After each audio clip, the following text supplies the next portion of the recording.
What's going on, guys? It's Matthew here with Gadget University, and I'm here with the Motorola Droid Bionic on Verizon. This is Verizon's first 4G LTE phone with a dual-core processor. Not only that, this is also Motorola's flagship device on Verizon. This is highly comparable to the Photon 4G and the Motorola Atrix 4G available on AT&T. Now, this has 1 GB of RAM, which means that you're going to get better multitasking. Navigating through screens are going to be extremely smooth. As you can tell here, things come up and move around very, very nice. You're getting Android 2.3.4, which also means you're getting Google Talk with video. As you can see here, I have the video icon located next to some of my contacts. Also, you're going to get a 16 GB internal memory as well as 16 GB of an SD card included with the device. On the back, you have a 8 megapixel camera capable of taking 1080p, and you have the dual LED flash. On the top right of the device, there is a 3.5mm headphone jack, and there is a power button, which I'll get to later. On the left hand side of the device, there is the micro USB charger and sync port and your HDMI mirroring. You can plug this up to a monitor TV screen and show your monitor, show what's on your phone on the screen. So if you want to share media, pictures, videos, things like that, you can do it. Also, it has Webtop, so they do sell an optional Webtop Dock where you can plug up your USB device, USB keyboard or USB mouse and use it as a computer. It has a lot of that software built in. You can see some of that on the Motorola site. I'll put some links in the bottom so you can see what the Webtop looks like. Now, I'm going to start with the pros of this device. I really liked it. Overall, I was really excited for the device, the phone, and it was one of those things on my list where I wasn't really sure how to rate it. This was probably one of the hardest phones I've had to review in a while, only because this is the best device out there right now. You have some other comparable phones, like I said, the Atrix 4G on AT&T and the Photon 4G on Sprint, as well as the HTC Sensation on T-Mobile and the Evo 3D on Sprint as well. Those are all dual-core 4G phones. But this one kind of stands out from the pack only because of the combination of the gigabyte of RAM and the Verizon's LTE network. I took this up to Atlanta. I'm currently not in the 4G area, and speeds were phenomenal. You're getting about 23, 24 megabits down, about 4 to 5, sometimes 6 up, on a phone that is phenomenal, faster than my home internet at some times. Call quality, top notch.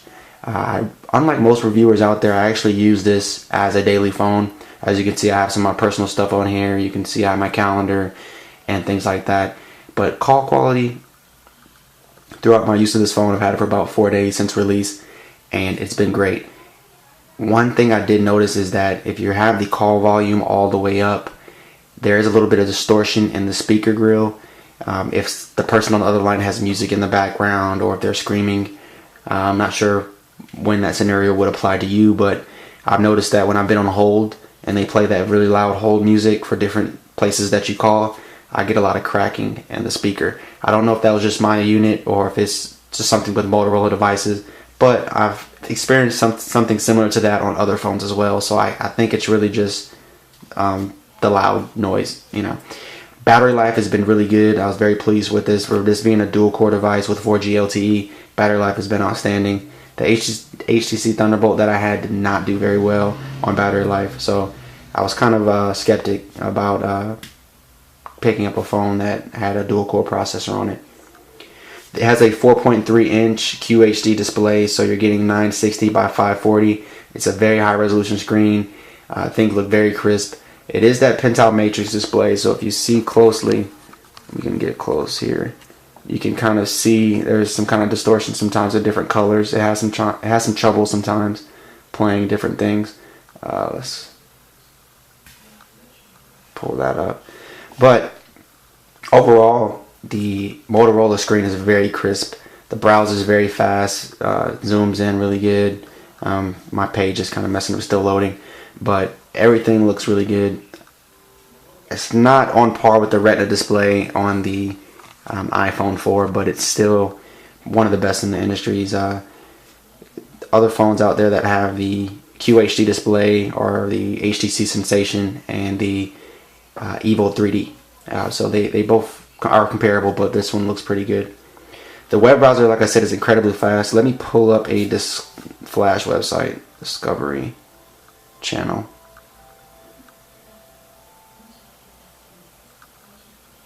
And you can see right away that I'm on Wi-Fi right now, so you can kind of see how fast everything pulls up. But look at this. This is a Flash website. It's already done loading. As you can tell, it's a little bit of jittering, jittering because of the flash, but overall, everything's still pretty good. You can zoom into it does landscape as well. Let's go to the ad.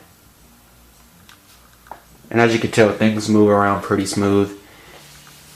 You don't see really any distortion or anything like that, which is very good. The front-facing camera is not very good at all. It doesn't take the best pictures. It's VGA, so you're going to get a very low resolution, but see, it takes a while to switch. And you can see me here, and you see the light is kind of reflecting off it, so it doesn't really take very good pictures. I took some pretty good images out there with the 8 megapixel camera. It works very well. Really, it doesn't do good in low light. Something that most camera phones will lack, and that's really because of the sensor, not really just Motorola. I really like to try out the Motorola print application. You can actually print using a wireless printer. Let's see here. You can print documents. Let me show you something that I actually printed. This is a picture that I actually took with the phone outside of my yard, and I printed it out using my Epson printer. And this isn't photo paper or anything, but as you can tell at the top right, it tells you that it was printed by Motoprint. And this is just something that might be useful to some people out there who like to share photos and print them out. And maybe if you take some really good photos with your phone, you can actually frame them and print them out to some photo paper. There are some options in the Motoprint application that you can customize how you want to print it out, if you want to do landscape or portrait, or if you want to print it on a certain type of paper size. So it's pretty robust. You can print out PDF documents and spreadsheets and things like that as well. The soft keys on the device are awesome. They're very responsive. They respond to quick touch, and sometimes you actually hit them by accident. If you can see, I'm touching kind of below it. They made them very sensitive, and I like that because a lot of these capacitive touch buttons on most of these Android phones don't really pick up very well, but they did a very good job with this.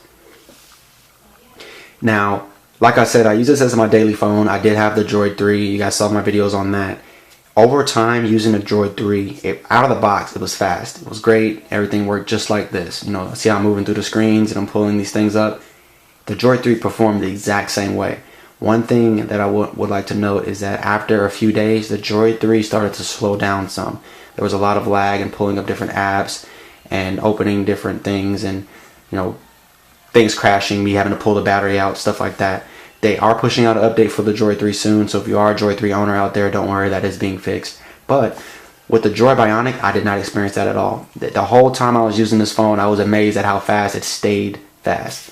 I think it's the dual-core processor along with the gigabyte of RAM, to be honest, guys. It was really good to see that something as simple as making a phone call. You hit the phone call, it pops right up. You hit the camera, it pops up in a couple seconds.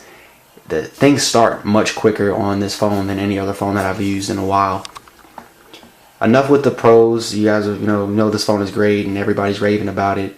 There's some things I don't like. First being that there is a whole lot of bloatware on this phone.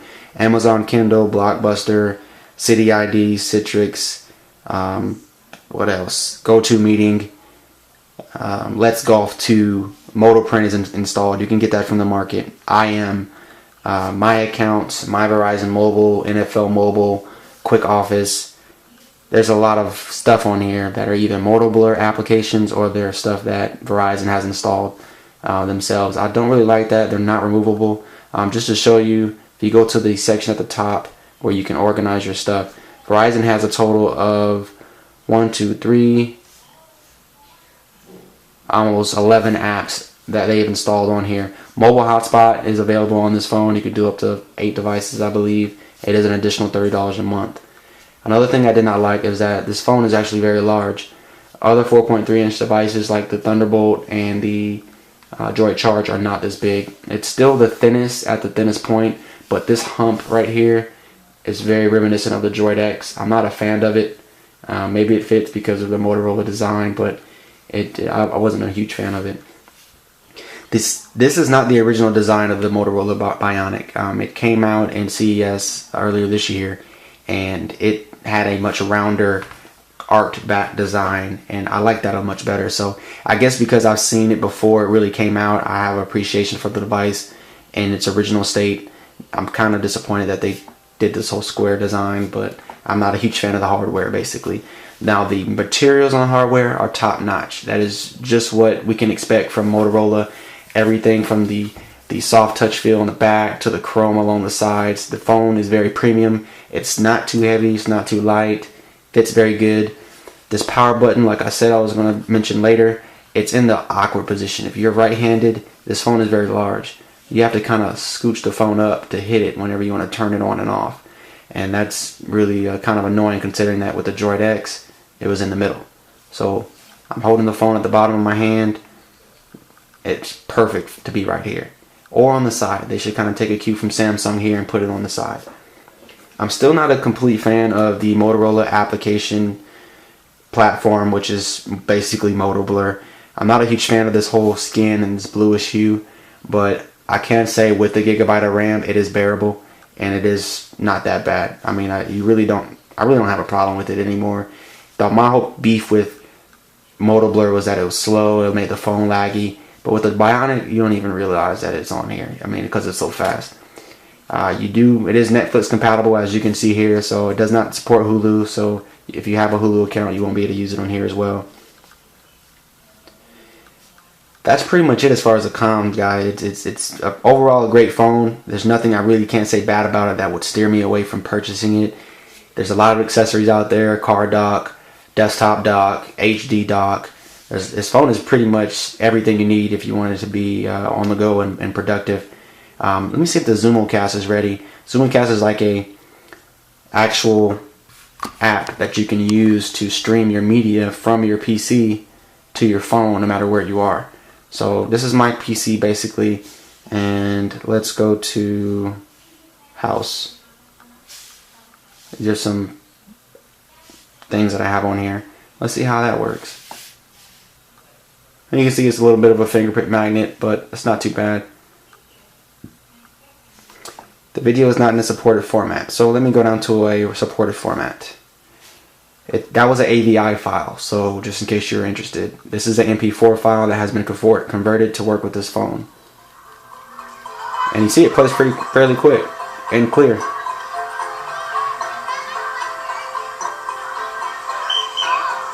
Also, one thing to note about the design, there is a lip around the phone. So basically it has a nice little lay on the table design where it doesn't touch the screen. The problem with that is there is a groove right here along the device where dust can get in. It's kind of annoying for me, but that's just I'm just kind of nitpicking here, guys. It's a great phone, so I mean, don't get me wrong.